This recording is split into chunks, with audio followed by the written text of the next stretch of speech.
हाय नमस्ते प्रणाम। मैं निर्मला मौर्य आप सभी का अपने निर्मला ऑफिशियल यूट्यूब चैनल में आप सभी का स्वागत करती हूँ। और आप सभी लोग कैसे हैं? आशा करते हैं सभी लोग अच्छे हों और स्वस्थ हों, मस्त हों अपनी अपनी लाइफ में। आइए एक विवाह गीत सुनाते हैं, छोटा सा प्यारा सा आपके लिए लेकर आए हैं। और कमेंट में लिख के ज़रूर बताइए कि कैसा लगा हमारा विवाह गीत आप सभी को। कि अरे अंगना बाहरी सीता घुरवा लगाम, अरे घुरवा लगाम, अरे जमी गे चंदनवा के पेड़ रे लालनवा, अरे जमी गे चंदनवा के पेड़ रे लालनवा,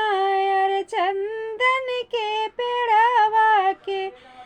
कि अरे चंदन के डरिया के डाली बनावे, अरे चंदन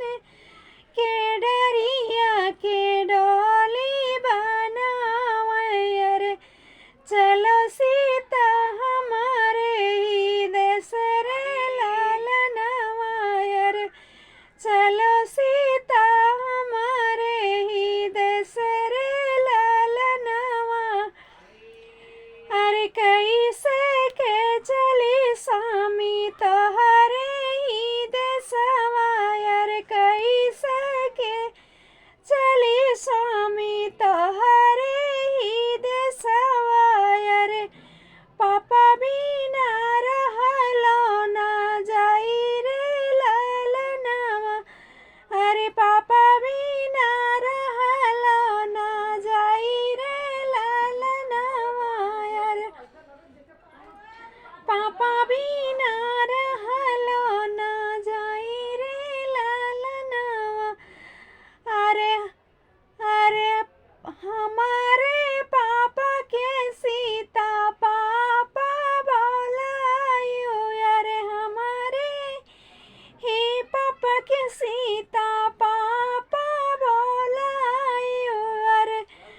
अपने ही पापा के दी हो तो ही भी सारा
प्रिय दोस्त, अगर हमारा विवाह गीत आप सभी को अच्छा लगा हो, वीडियो को लाइक सब्सक्राइब शेयर शेयर ज़रूर करें आप सभी लोग, और अपना प्यार आशीर्वाद दुलार अवश्य दें